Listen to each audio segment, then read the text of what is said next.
ሰላም፣ ዛሬ ደግሞ ስለ ኮርፖሬት ባህልን ማወቅ እናወራለን። የኮርፖሬት ባህል ስንል ነገሮች እንዴት ነው የሚከወኑት የሚለውን ማወቅ ማለታችን ነው።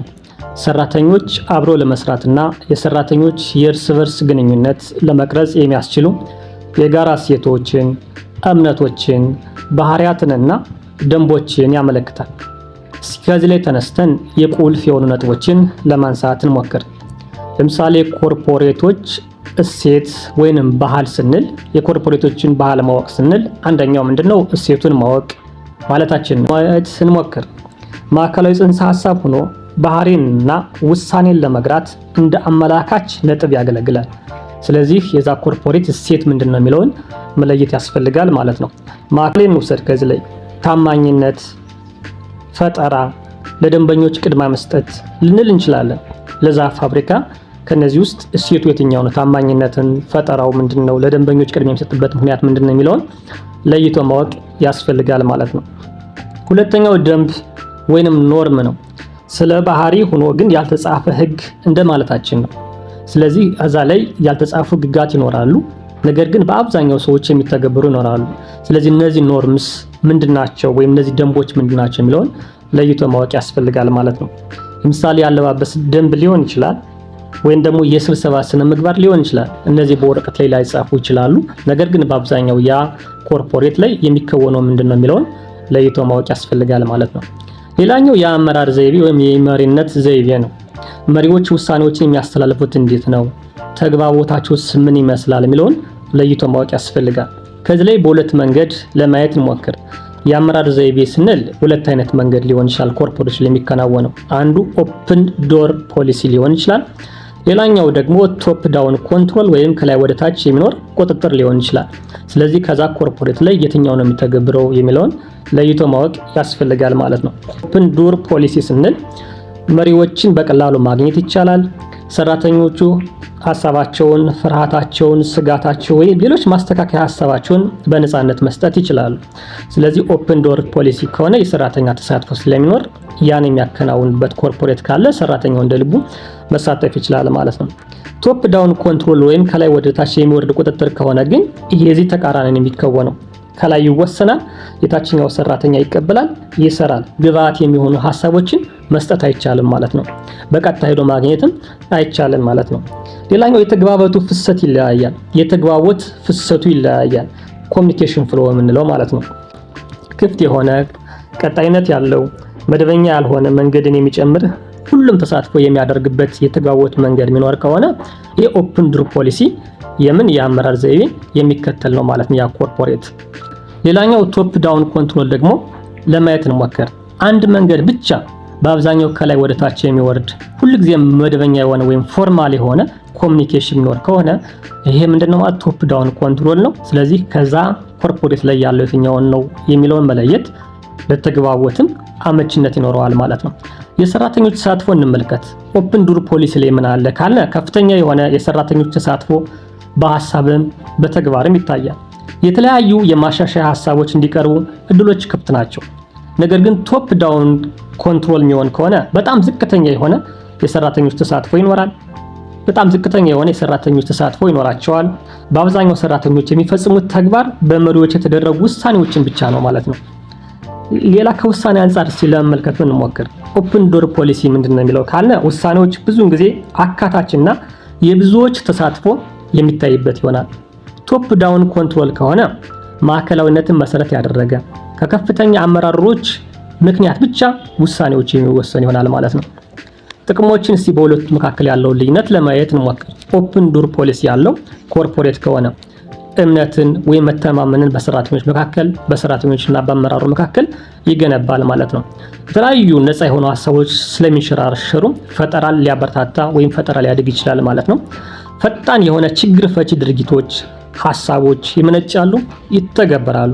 ሞራል በከፍተኛ ሁኔታ ያሳድጋል። ምክንያቱም አንድ ሰው ተሰሚነት በሚኖረው ጊዜ ሞራሉ በጣም በከፍተኛ ሁኔታ የማደግ እድል ይኖረዋል ማለት ነው። ሌላ ቶፕ ዳውን ኮንትሮል ደግሞ እንየው። የዚህ ጥቅምስ ምንድነው ካለ ባለስልጣኑ ማን እንደሆነ ሰራተኛው ማን እንደሆነ በግልጽ ማስረዳት አያስቸግርም ማለት ነው።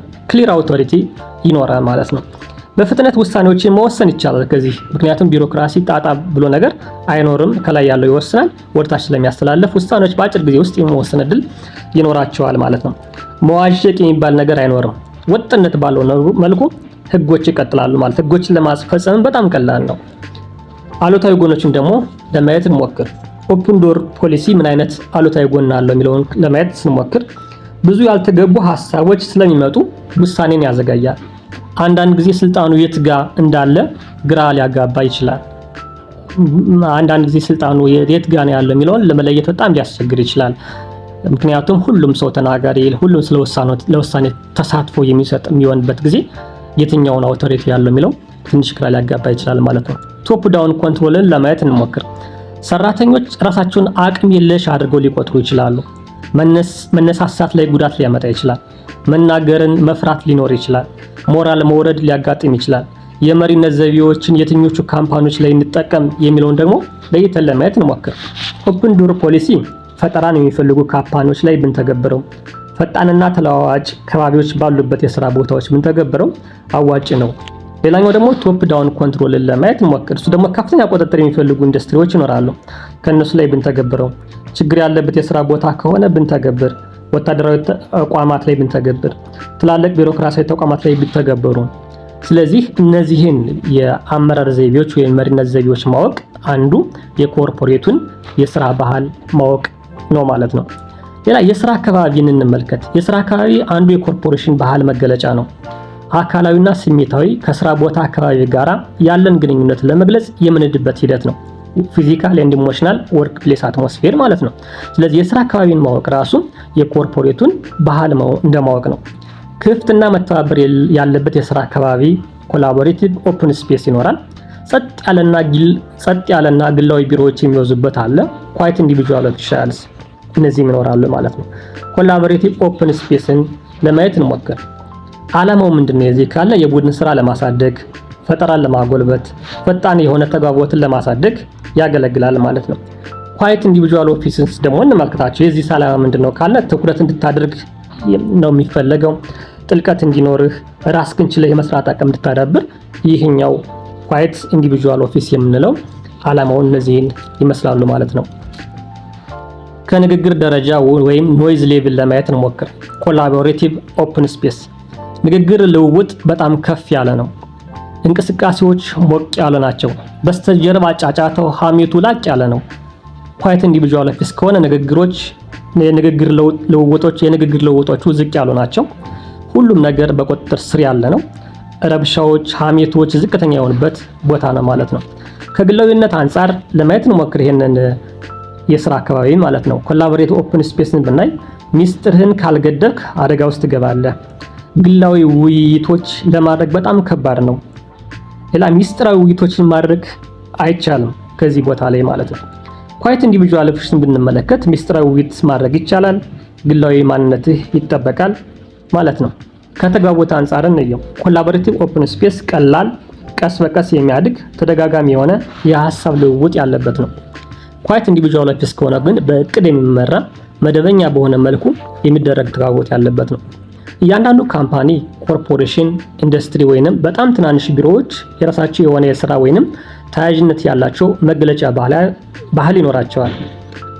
እውቀት ኃይል ነው ሲባል እንሰማለን። ስለዚህ የሥራን ባህል ማወቅ ጠርዝ እንዳትይዝና ስኬታማ እንድትሆን ቁልፍ ጉዳዮች ውስጥ አንዱ ነው። ይህ ባህል የምንለው ነገር ካምፓኒዎች የሚመሩበት ጉዳይ ሊሆን ይችላል። ነገር ግን ሰራተኛው ነው በአብዛኛው የሚያመነጨው ማለት ይቻላል። ያለ እቅድ፣ ያለ ስትራቴጂ ተፈጥሯዊነት እንደያዘ ያድጋል። ይህን ባህል አለማወቅ ወይንም ጥቅም ላይ አለማዋል ዝቅ ተደርገ መታየትን፣ እንደሞይ መቆጠርን፣ ጥቅሞችን ማስወሰድ ሊኖር ይችላል። በአብዛኛው ቁጥር ሰራተኞች ከስራቸው የሚሰናበቱት ስራቸውን በአግባቡ ስላሰሩ ብቻ አይደለም፣ የኮርፖሬት ባህሉን ጠንቅቀው ስላላወቁ ነው እንጂ። ባህሉን ካላወቅ ደግሞ አትታመንም። ስለዚህ የሥራ ቦታ ወይም የኮርፖሬት ባህልን ጠንቅቆ ማወቅ አስፈላጊ ነው እላለሁኝ ማለት ነው። ከተመቻችሁ ላይክ፣ ሳብስክራይብ፣ ሼር ማድረጋችሁን አትርሱ። ቲክቶክ ላይ ከሆነ ደግሞ ፎሎ ማድረጋችሁን አትርሱ። አመሰግናለሁ።